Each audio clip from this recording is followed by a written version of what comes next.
Bonjour à toutes, bonjour à tous. C'est avec une grande joie que nous vous retrouvons ce dimanche matin pour la suite des émissions que nous consacrons à la compréhension de la vacuité des phénomènes. Nous avons vu la semaine dernière ce que désignait cette expression, qu'il s'agit de la nature de toute chose. Nous allons voir plus précisément aujourd'hui en quoi le fait de se familiariser avec la vacuité peut avoir un impact sur la gestion de la souffrance et nous faire gagner une certaine liberté. Quelles sont alors les méthodes pour y arriver ? Existe-t-il des méditations spécifiques dans le bouddhisme ? Qu'en est-il de la pleine conscience dans le domaine psychologique ? Quelle qualité cela peut-il générer ? Nous retrouvons pour en parler nos deux invités, Roland Reich et Christophe André. Christophe André, bonjour. Bonjour. Je rappelle que vous êtes médecin psychiatre à l'hôpital Sainte-Anne, à Paris, et que vous animez des groupes de méditation avec vos patients. Merci d'être avec nous. Roland Reich, bonjour. Bonjour. Alors, je rappelle que vous êtes quant à vous un disciple de Maître Tezen Deshimaru. Oui. Vous êtes moine zen, vous enseignez le bouddhisme depuis une trentaine d'années au dojo zen de Nice et au temple zen de la Gendronnière. C'est cela. Alors, nous avons vu la semaine dernière ce qu'englobait ce concept, cette notion, ce mot de vacuité, on va dire. Aujourd'hui, on va essayer de voir s'il n'est pas trop compliqué à mettre en pratique et surtout si, en tant qu'occidentaux, nous ne sommes pas trop prisonniers justement de nos schémas mentaux. Est-ce qu'on ne devrait pas justement essayer de se déconditionner en fait de tout cela ? Alors effectivement, je crois qu'on est prisonnier d'une chose, c'est surtout de notre langage. C'est-à-dire qu'on a tellement l'habitude d'apprendre à dire « moi, je » comme sujet de mon discours, qu'on finit par croire que ce qui est un pronom personnel et qui est le sujet des phrases que l'on prononce est quelque chose de substantiel. Parce qu'on dit « moi, je », on pense que ce « moi, je » est une chose substantielle, permanente, alors que ce n'est qu'une figure de langage. Le « je pense donc je suis » de Descartes, vraiment on peut dire que la mentalité occidentale est façonnée par ce genre de pensée. « Je pense donc je suis ». Eh bien, du point de vue bouddhiste, je pense, ça veut dire qu'il y a de la pensée en moi, il y a de la pensée qui est présente là, mais et le « je », eh bien, c'est une pensée parmi d'autres.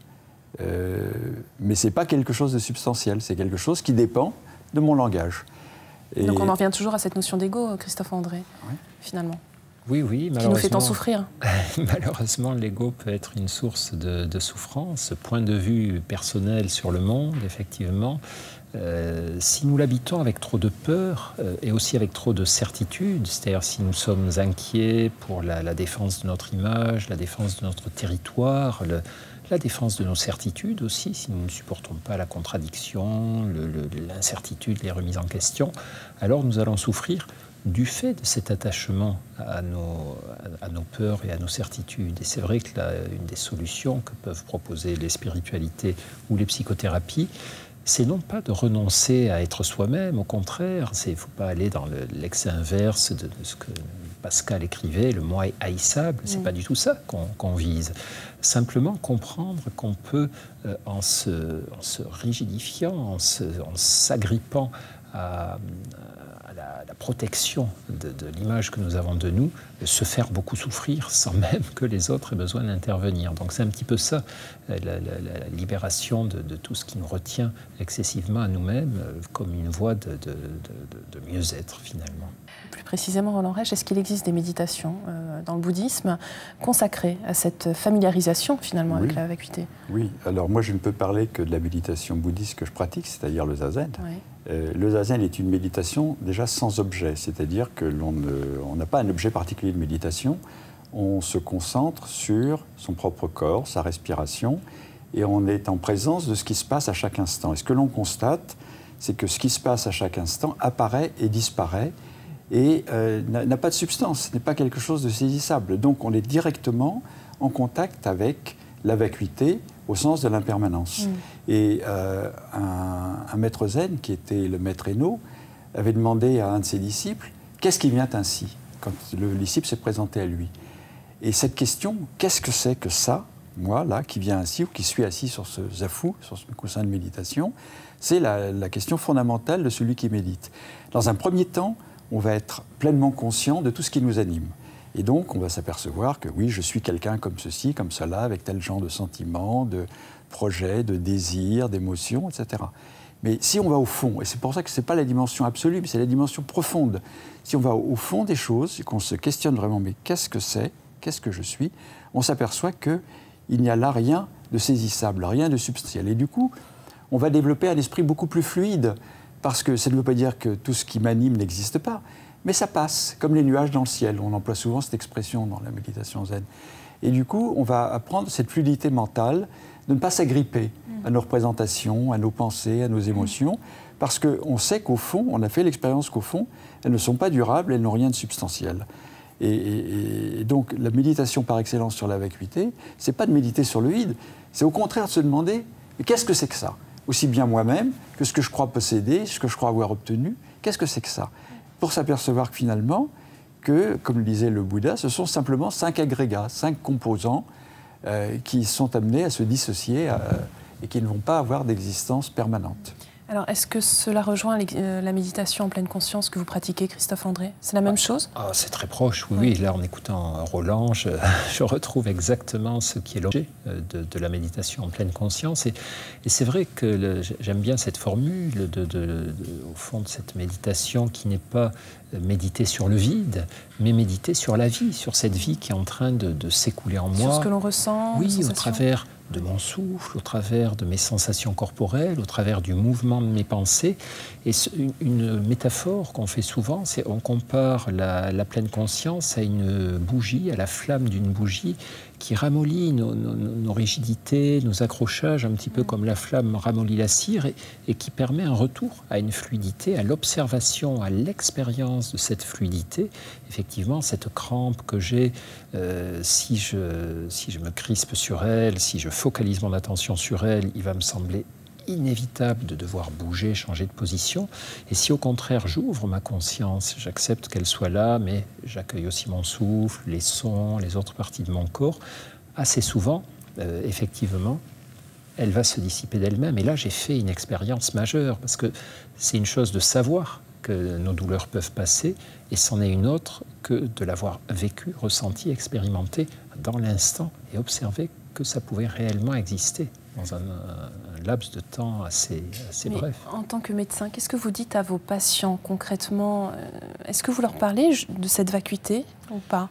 Non, parce que j'essaie de faire lorsqu'on parle de pleine conscience, en tout cas, j'essaie d'avoir le discours le moins théorique possible et de les inciter à une curiosité, une bienveillance par rapport à tout ce qu'on va éprouver pendant la pleine conscience. Et on expérimente d'abord et on essaie de conceptualiser ensuite. Mais pour nous, c'est un point très important de faire à nos patients l'expérience que lorsque la souffrance survient dans nos vies, l'attitude la plus toxique et la plus dangereuse pour nous, c'est de nous focaliser sur elle ou de vouloir la fuir, de vouloir absolument l'éviter. Et l'attitude la plus porteuse, la plus intelligente, j'allais dire, c'est vraiment d'accepter qu'elle soit là, mais qu'il n'y ait pas qu'elle à notre conscience. Élargir vraiment. Voilà, vraiment ne pas se recroqueviller sur elle.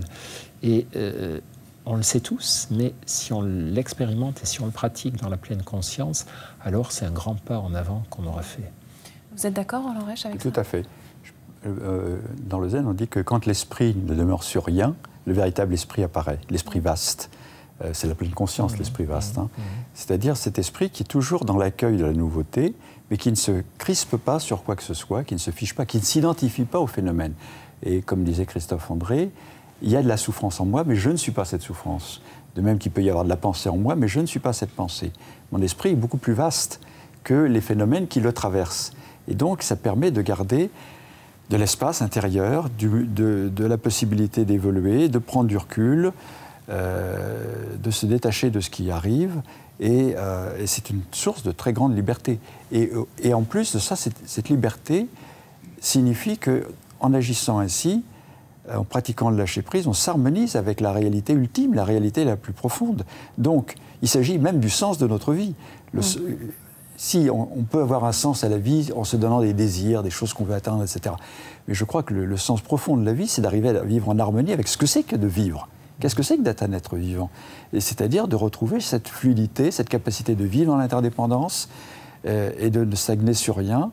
Et ça, c'est être vraiment vivant et être en harmonie avec le dharma, avec l'ordre cosmique. Mais j'imagine que cela demande une certaine régularité dans la pratique. Hein. Ça ne vient pas du jour au lendemain. Non, mais je crois que la base de toute forme de méditation, mais je crois qu'on pourrait dire de toute forme de sagesse, c'est vraiment la pratique régulière et la multiplication des expériences. Une fois de plus, je crois que comprendre une idée, un concept, c'est important, évidemment, en termes d'étapes préliminaires, mais avoir traversé et vécu ça, et avoir choisi aussi de s'en approcher, parce qu'on parle de vacuité, il y a parfois des patients qui font une expérience terrifiante et foudroyante de ce sentiment de vide existentiel, comme dans la dépression par exemple, mais ça, ce n'est pas une approche choisie. C'est vraiment, je crois que dans la pleine conscience, on décide d'apprivoiser non pas la vacuité, mais notre peur de prendre conscience et d'expérimenter la vacuité. Et à ce moment-là, on s'aperçoit qu'il n'y a pas de danger, il n'y a au contraire que des promesses ou que des avantages à s'en approcher.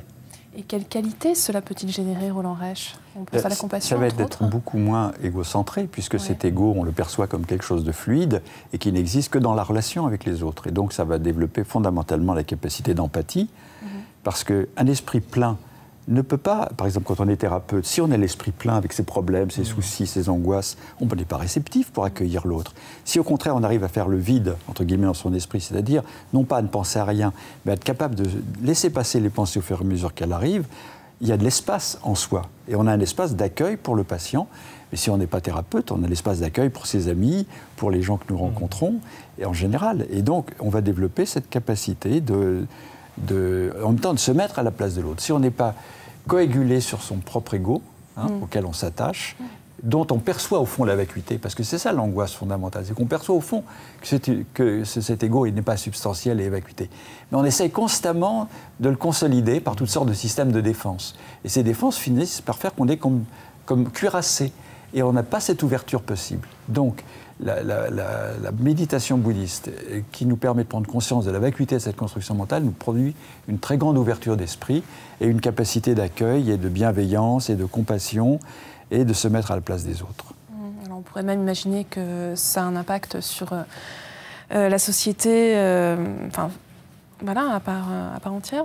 Oui. De toute façon, on sait bien que les changements dans les groupes et dans les sociétés commence, alors c'est pas toujours suffisant, mais il est nécessaire que les individus aient commencé par changer, qu'ils soient prêts à provoquer, à accueillir ce changement. Et c'est vrai que l'expérience de la vacuité peut nous aider à progresser par rapport à de grands fléaux de notre époque, que sont l'individualisme, l'attachement à l'ego, vraiment la rigidification sur soi et sur ses intérêts, et le matérialisme, la certitude qu'au fond, la possession, le statut, le pouvoir sont des réponses aux angoisses, aux inquiétudes, aux souffrances. Et évidemment, chacun de nous sait que ce sont des impasses, mais est-ce que nous faisons suffisamment ce travail de libération par rapport à ces deux grandes menaces?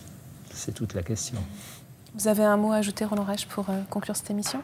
Oui, je pense que la vacuité, c'est ce qui permet de développer la solidarité, c'est ce qui permet de lâcher prise avec cette peur de perdre qui nous obsède et qui nous empêche d'être plus solidaires avec les autres, de donner, d'aider, de donner de l'attention, du temps. Et donc, pratiquer le don, pratiquer le partage, c'est actualiser la vacuité, c'est-à-dire le non-attachement à nos possessions, à notre petit ego, et vivre en vérité ce qu'il en est de notre existence réelle, c'est-à-dire d'être solidaire avec les autres. Je vous remercie infiniment à tous les deux d'avoir été avec nous aujourd'hui. Merci beaucoup. Et si vous souhaitez aller plus loin, voici quelques ouvrages que nous vous conseillons. Tout d'abord de Roland Reich, Jitsuyu Zanmai, Méditation et éveil, publié aux éditions Yunokuzen. Et de Christophe André, Méditer jour après jour, aux éditions L'Iconoclaste, 25 leçons pour vivre en pleine conscience. Vous pouvez voir et revoir cette émission pendant toute une semaine sur le site internet de France 2, rubrique Tous les programmes et Chemin de la foi. Merci à tous de votre fidélité. Je vous souhaite une très, très belle semaine. À dimanche prochain.